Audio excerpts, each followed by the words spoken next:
Okay, we have an Xbox Series X, and I actually have no idea what's wrong with it. It just says broke. We're going to plug it in and see if we can get it to do anything. Alright. And we are getting absolutely no signs of life at all.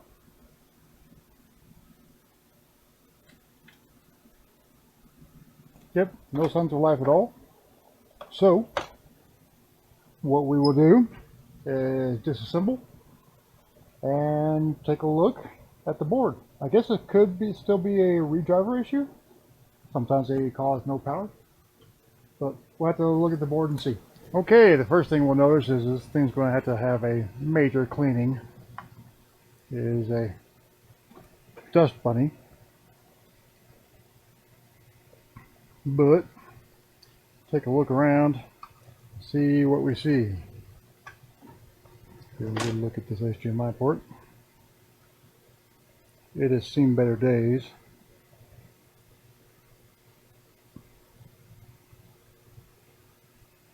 Yeah, it has seen better days. It should look like that, straight. It's gotten a little smashed. Nothing catastrophic it doesn't look like, but we may have to change that. First things first, let's test around it.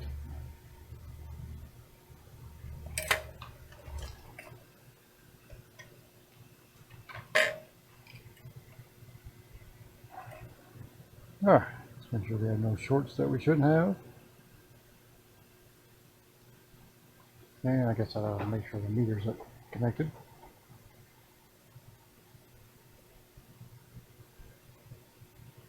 There we go.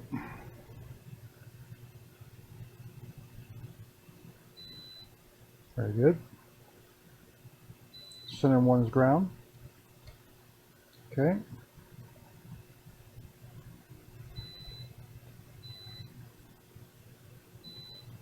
I know we have no power, but I just want to check this out first.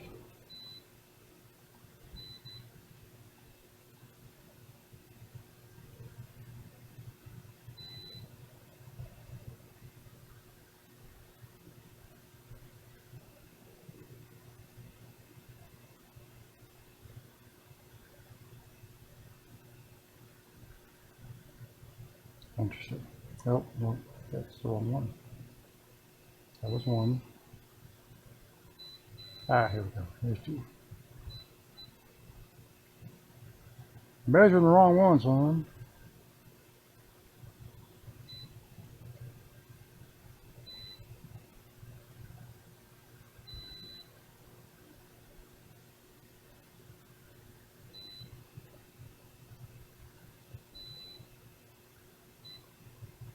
Alright. Everything seems okay in that area, other than that port looks like it's been a little bit abused.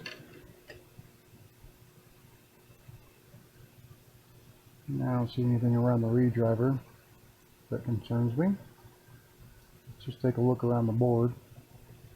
This is a no power. I'm probably going to test this power supply here in a minute.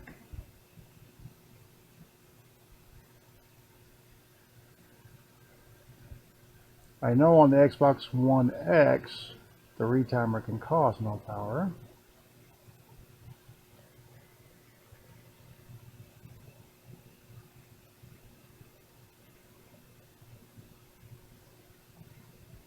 I think it's usually like shut on, shut off, not just straight no power.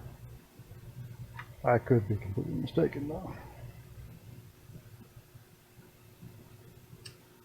Okay, this area looks pretty disgusting.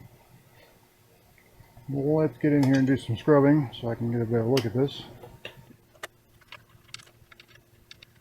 I may have to fire up the ultrasonic for this time. That stuff is on there pretty good.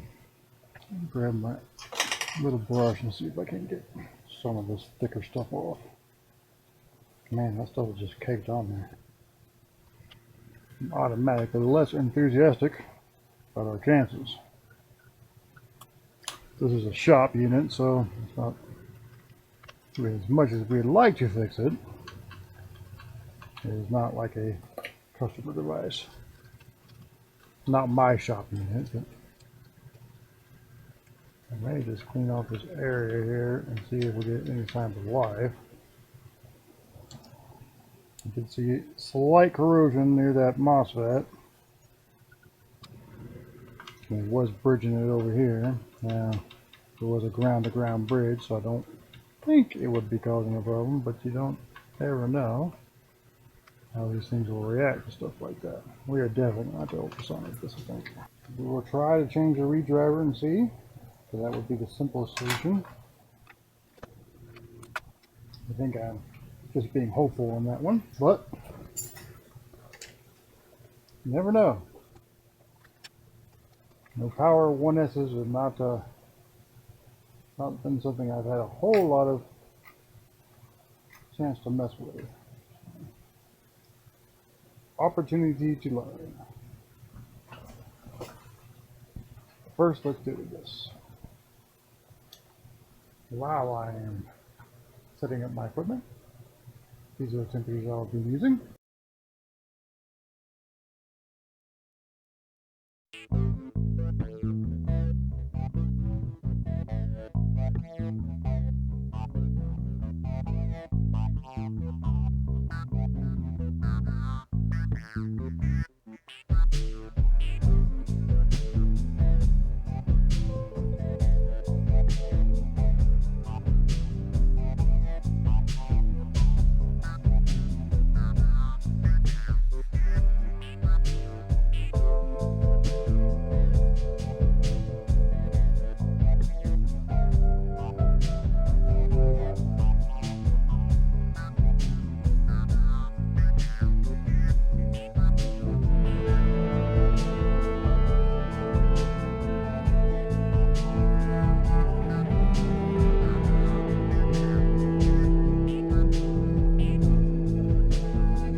I'm not going to claim optimism, but we're going to give that a try.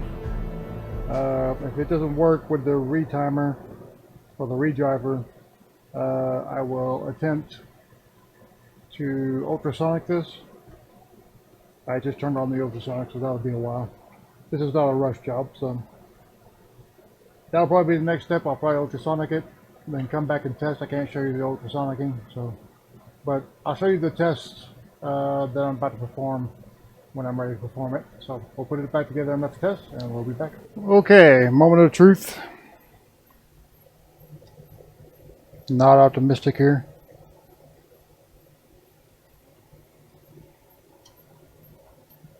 That would be a straight nothing.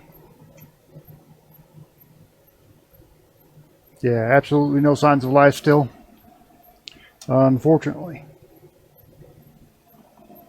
So I think we'll wait till the ultrasonic gets heated up, and we'll give it a go in there. I'm getting less optimistic about this one by the minute, though. But we'll see what happens. Okay, let's do some testing. I've decided not to forego the ultrasonicing for the time being. And put our red on ground. This top row should be ground. This bottom row should be power. And every one of them are shorted to ground. Okay. We're going to move on to the MOSFET section. Again, red probe on ground. We're going to measure. Okay. So this MOSFET's short to ground.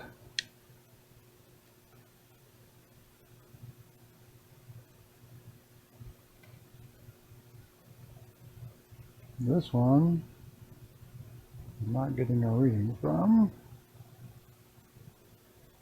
Okay. And this one I'm not getting a reading from. All right, let's try that on ohms. See if I'm actually getting a reading from those. Okay.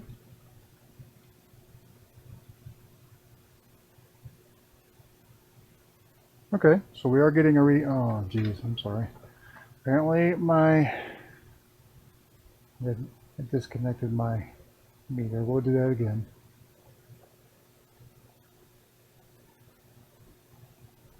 Okay, so let's try this again. Starting with the first one. We're on ohms mode at the moment. We're getting 5.4 ohms to ground in comparison to this one where we're getting 39K.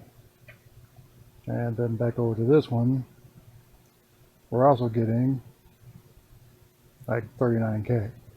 So at this point, we have to believe it's just this MOSFET here. We'll switch back over to continuity and show you that it is indeed short to ground on that pin, and none of the others are. So at this point, I think our no power problem is probably this MOSFET right here. Let me get that in view. Yeah, this guy right here. So I don't actually have a donor board for this. I need to check with my client and see if he does. And I'll come back. Okay, we're back with this Xbox One S no power. A couple of things have developed with it. Nothing's changed as far as the fault. We still have the shorted MOSFET on the power line here, 12 volt short. But this is a shop unit for a client, but we also had a customer unit from the same client, and a SATA port got smashed on their unit, so we had to snake the SATA port off this one to use on the customer one. I was able to procure a couple of donor boards from another client. They were very generous about that and really appreciate it. So I'm going to snake the SATA port off of one of those, and put it back on this board. And then I'm also going to snake the MOSFET and put it on there and see if we can solve this one today. Let's go to microscope. So, see if I can figure out where my holes are. There. We have to do some cleanup here first. Additional works need to be done so that we can replace this connector.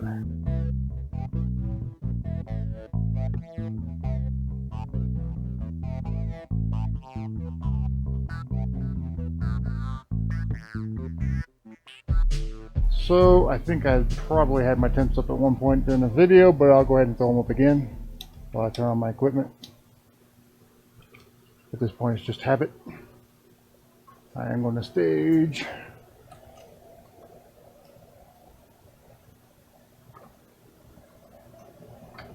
my big iron for now. We will use the Pico pencil to solder the pins.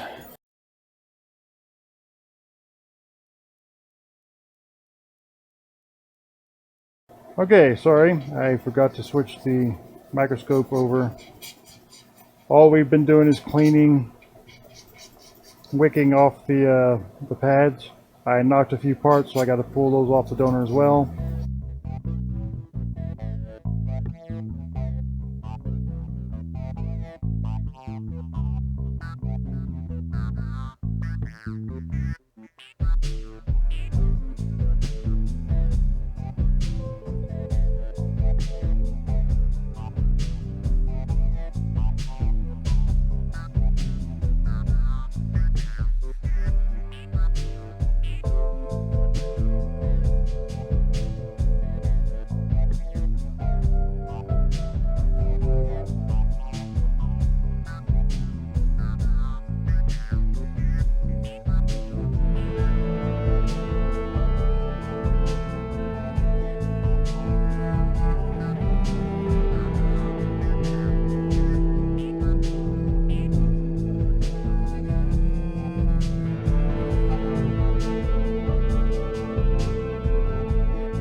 Okay, one issue down.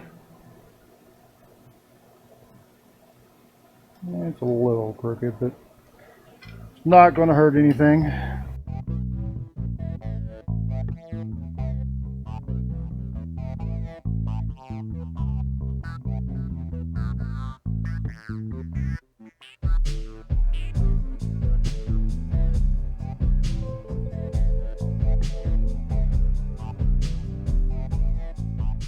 Alright, that one's the one that's short.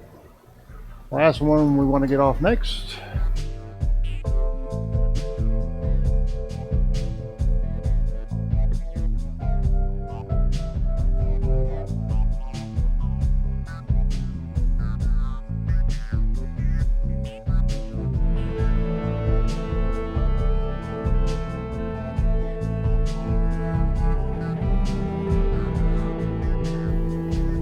Now, let's check our power supply connector.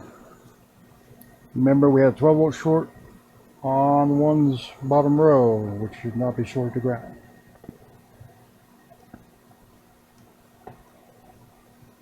Top row is ground.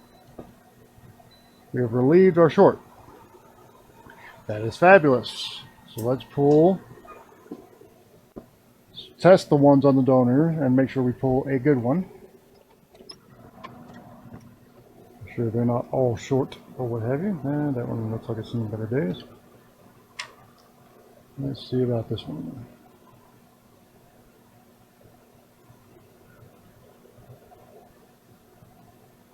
That one seems okay. So that one's going to be our guy.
Going to need a major bath, but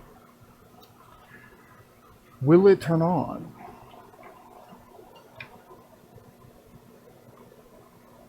Here's the question I have. No short. Let's check our power connector.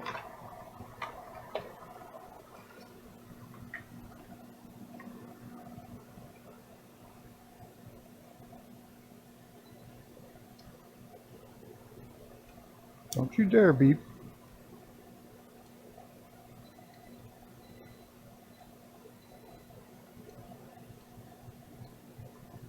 All right.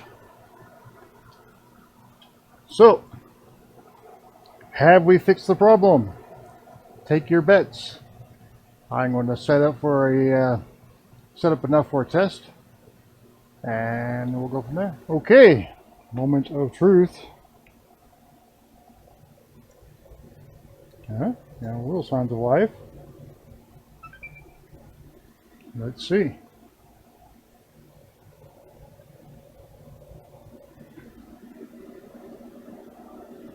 Do we get any image? Boom!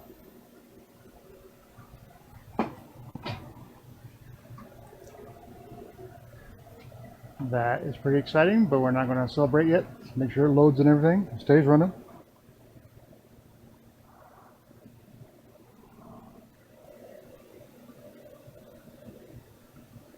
All right, hook up our controller.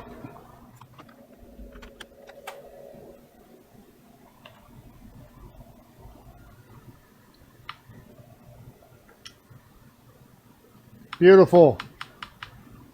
Excellent. Exciting. Very good. All right. Well, this board needs a good scrubbing, so we're not done yet.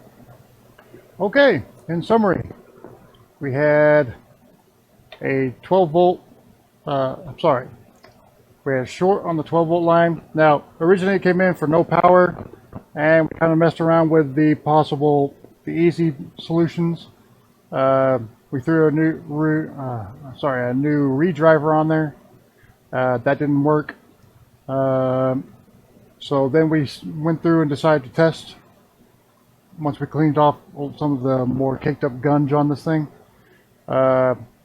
we tested for a short on the 12 volt rail.